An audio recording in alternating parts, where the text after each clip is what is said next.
Boa noite, irmãos. Saúdo a todos com a graça e paz do Senhor Jesus.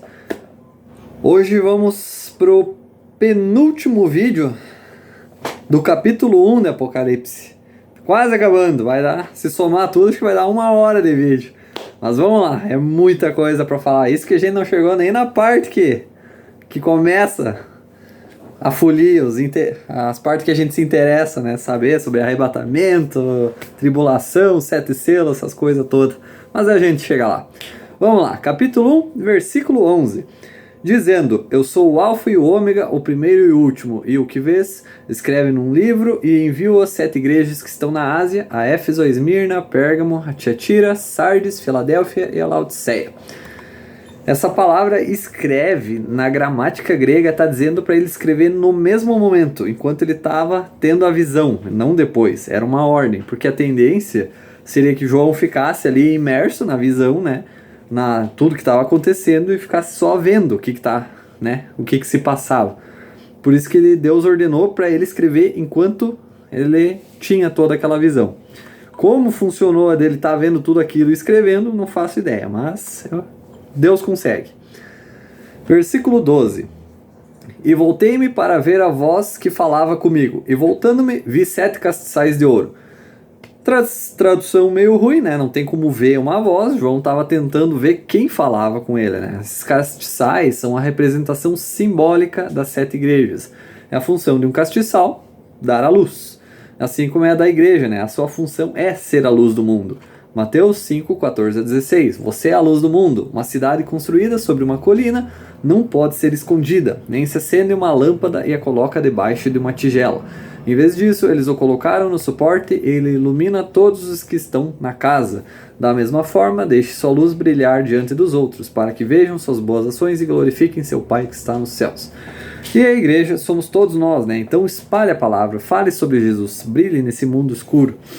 Seja o castiçal que brilha para todos à sua volta. Versículo 13.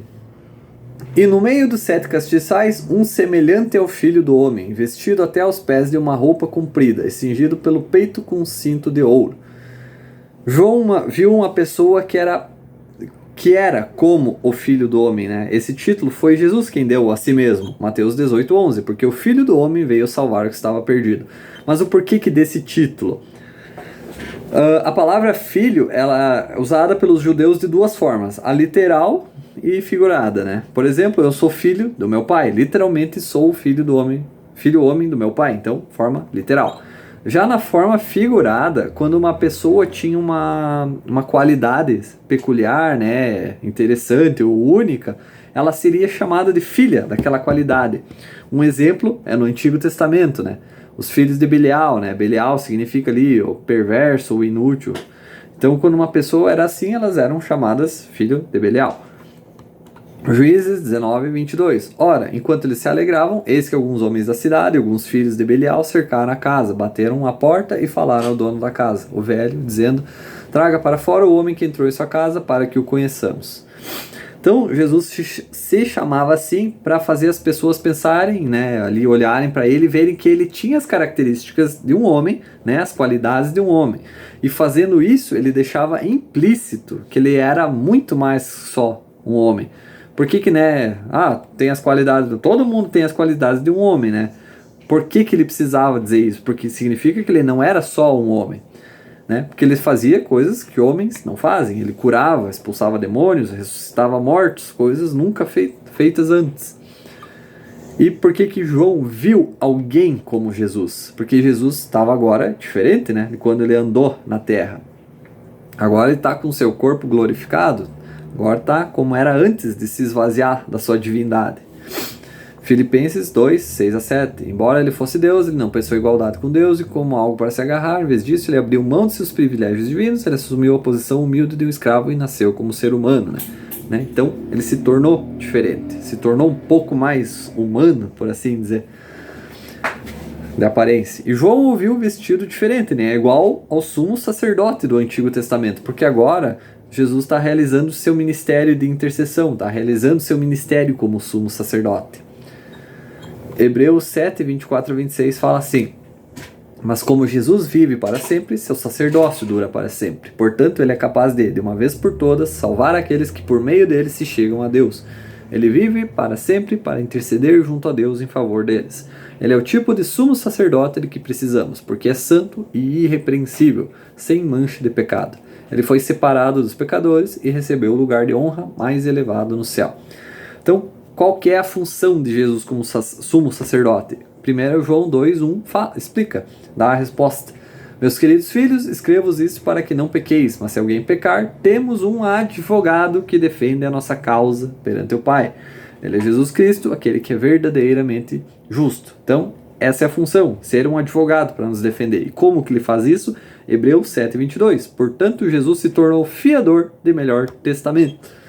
Fiador vem da palavra em grego que, traduzindo, significa consignatário, ou seja, Jesus é alguém que aceita a responsabilidade pela dívida de outra pessoa, quando ela não cumpre sua obrigação.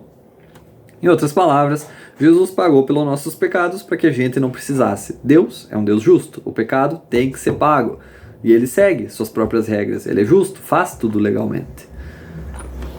Né? Então não podia só, já foi falado em outros vídeos, não podia fazer simplesmente perdoar os pecados, né? Tem que ter um preço ali para pagar.